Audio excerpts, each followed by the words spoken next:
Master is okay na yung sniper ni boss. Ready to race na to mga master. Ready to rides pala, hindi ready to race. Yan. So dahil nagkaroon to mga master ang check engine, is pina-reset na rin natin. Yan. So okay na to, umaandar na to. So wala na yung check engine, pinabura na natin yan. Then start na rin din, one click lang. Yan.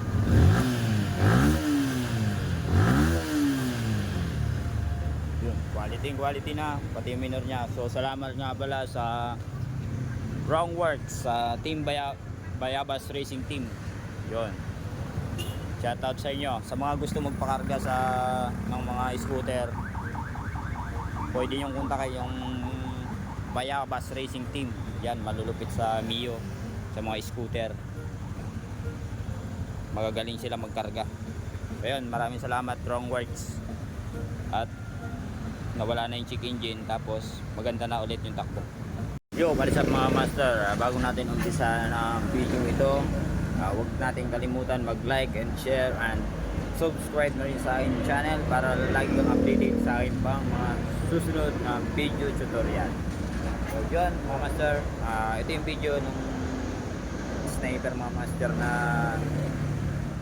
rescue natin sa sukat. Ayan, yung nirescue natin yan mga master sa sukat na nabaha. Kaya ito ang video kung bakit hindi nila napaandar yung sniper na to. Yan, hindi nila napaandar yan kasi meron sila mga hindi nila na check ng maayos bago nila ini-start. So hanggang sa nalobat na lang mga master yung battery, wala nangyari kasi hindi nga talaga andar. So panoorin po natin yung video mga master, and huwag nyo kalimutan i-follow yung aking page. Mga master is andito na tayo ngayon. Nasundo na natin siya sa sukat. Tinulak lang namin to galing sukat hanggang dito sa Balar. Uy, shoutout nga pala dito kay Daddy Longback. Tsaka ito yung mga master yung dati kong sticker to. Pangalawa kong sticker bago yung ANG Motovlog. Ang problema nito mga master is nalubog sa tumumba to. Di ba? Tumumba. Nung pagkatumba niya, may tagabot shoutout siya boss. Tagabot na binigyan tayo ng shot ni boss. So pagkatumba niyan mga master is napuno to ng tubig. Kita. Nung natumba to mga master is napuno talaga ng tubig do kasi humiga talaga to, di ba? Nung paghiga, umaandar pa naman. Kasi ang problema, pinatay niya na kasi tama yung ginawa na pinatay niya. Kasi ipilit na i-start.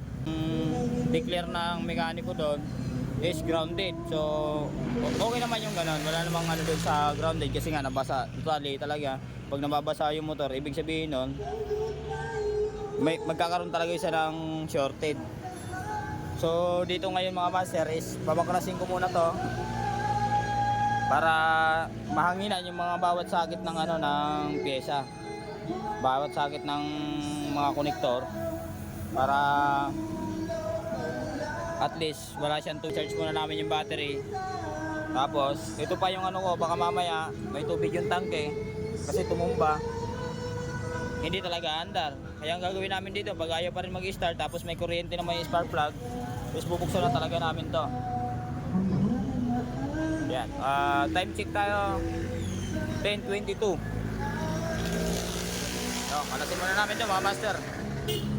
Mga master, ayan, nabuksan na natin. Tapos may napansin lang ako dito na buhayan ng tilapia. Di ba? Di ba? Lalim Ang lalim Pero may drain to mga master. Hindi nyo na kailangan, kung tutusin, hindi mo na kailangan tanggalin yan. Pero kasi may drain yan. Nasa ilalim nga lang. Ayun sa kabila. Nasa kabila. Pero mas maganda, tanggalin na lang natin para mas malinis. Ayan madali lang naman tanggalin ito mga master.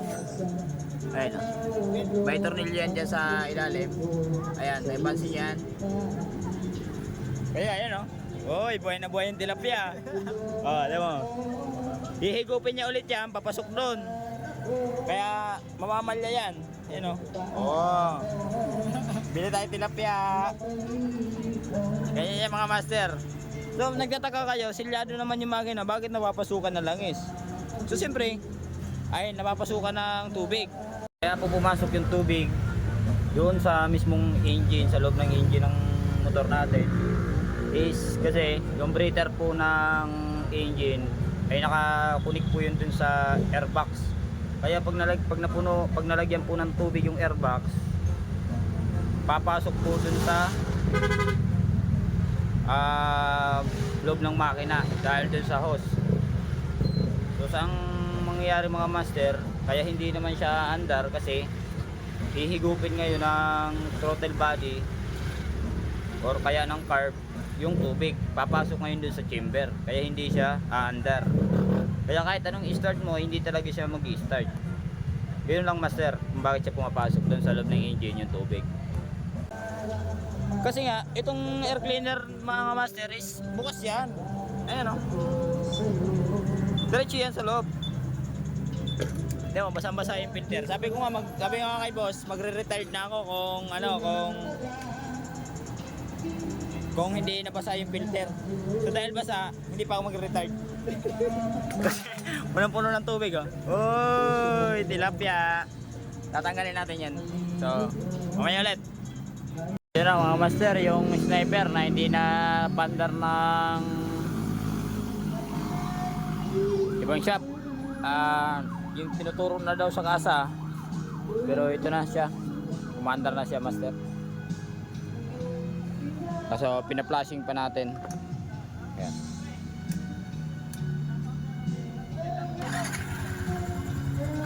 Maandar na po yan master. So all goods na mga master. So ang gagawin, ang inano ko lang dito ay pina-flashing ko lang para mawala yung tubig sa loob ng makina. Kasi ito yung na-drain natin mga master. Dahil may dati na kasing langis to mga master na lagayan ko. So para makita nila, dahil mga master makikita nyo dito. Ito kasi may dati ng langis. So ipapakita ko sa inyo kung naasan yung tubig. Kasi na-drain na namin to. O ayan. O. Yan mga magic to. So nasa ilalim yung dati niyang langis. Ayan. Gatas. Ayan. Ayun yung nasa makina niya nung una. So ngayon dinidirin natin ulit mga master para makita natin kung ano na ang kulay ng langis niya. Kasi pinaandar na namin ito ng mga 30 minutes flashing. Sige mo nga pre. Play ko na. Sige, okay na. Ayan. The moment of truth. Pang ano na to? Pangalawang flashing na to no? Pangalawa. Yung una sa unang mong dinalhan. Sa unang mekaniko. Tapos ito ngayon sa akin, isang flashing pa lang. Bali pangalawa na kasama dun sa una niyang dinalhan. Nalaman natin yung katotohanan. Katotohanan. Ayan na.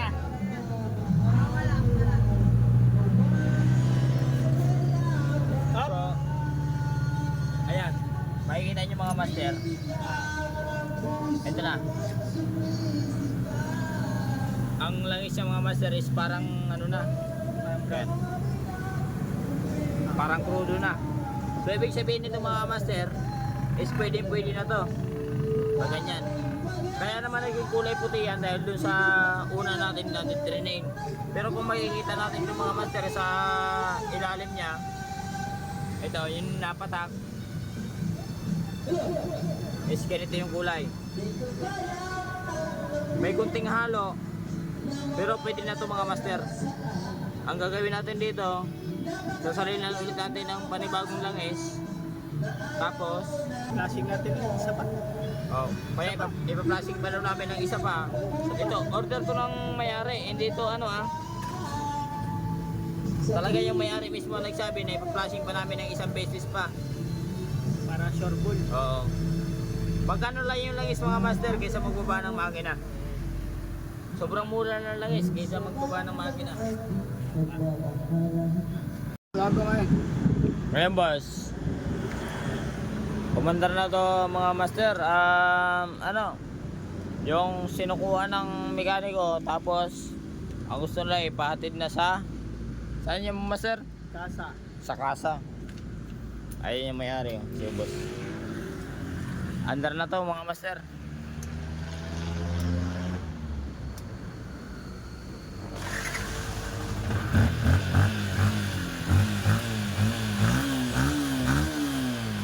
Okay na mga master. Makina, tahimik. Makina, tahimik. So, yun nga, ang ano natin, plinashing na natin ng plinashing para mawala. Sabi tukod eh, tukod valvula eh.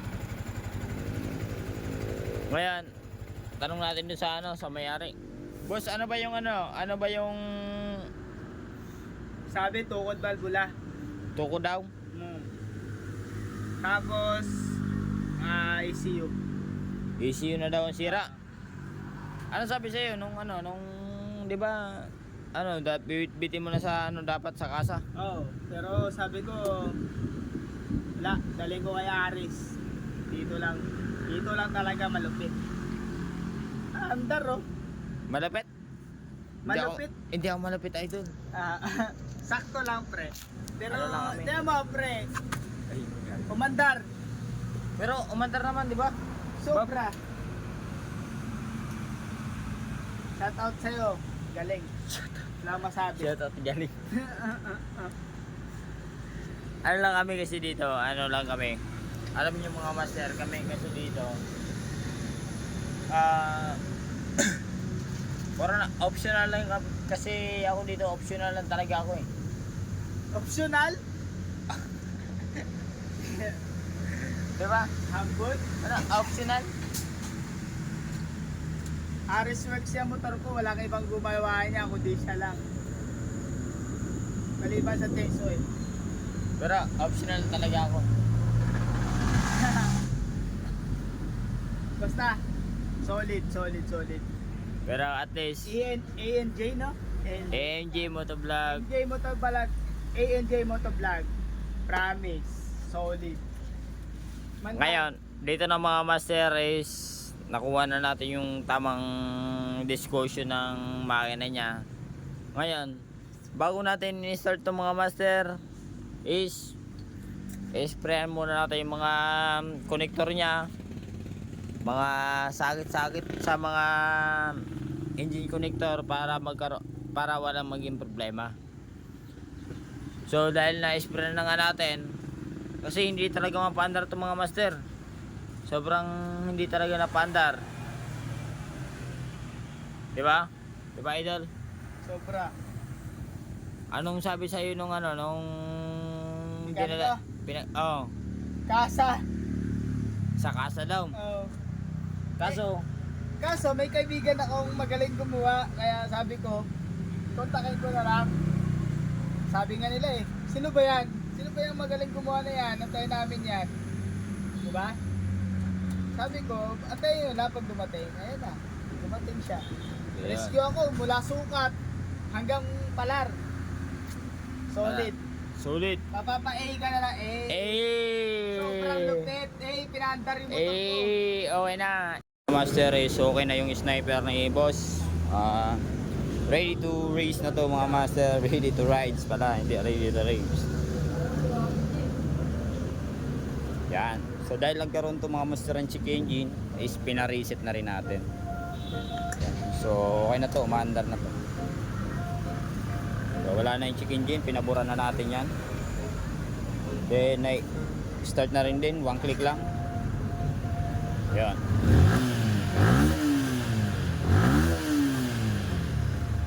Yun, quality na, pati yung minor niya. So salamat nga pala sa Wrong Works, sa Team Bayabas Racing Team. Yun. Shoutout sa inyo. Sa mga gusto magpakarga ng mga scooter, pwede nyo kontakin yung Bayabas Racing Team. Yan, malulupit sa Mio, sa mga scooter. magagaling sila magkarga. Ayun, maraming salamat Strongworks. At nawala na yung check engine, tapos maganda na ulit yung takbo. Yun lang mga master. Ayun, shoutout din sa may-ari nito. So boss, ready to release na yung motor mo. Oh, shoutout nga pala kay Pare Koy. Pare Koy, kaway ka naman dyan. Ayos na boss. Punas-punas siya ng salamin, oh. Ayan, okay na. Patay natin. Then start. Diba? So nangyari dito mga master, gusto nang pinagdala niya ng shop is dalhin na lang daw sa kasa. Kasi grounded daw yung wiring. So wala naman pong nangyari sa grounded ng wiring. Kasi mga master, kapag grounded po yung wiring ng isang motor, is puputok po yung fuse niyan. So kaya nga po nilagyan ng fuse yan in case na mag-grounded, puputok po yung fuse. Kaya napakalabo po na maging grounded kapag hindi naman naputok yung fuse. So ngayon, ito yung video natin kung bakit hindi talaga siya umandar, no? Is ba?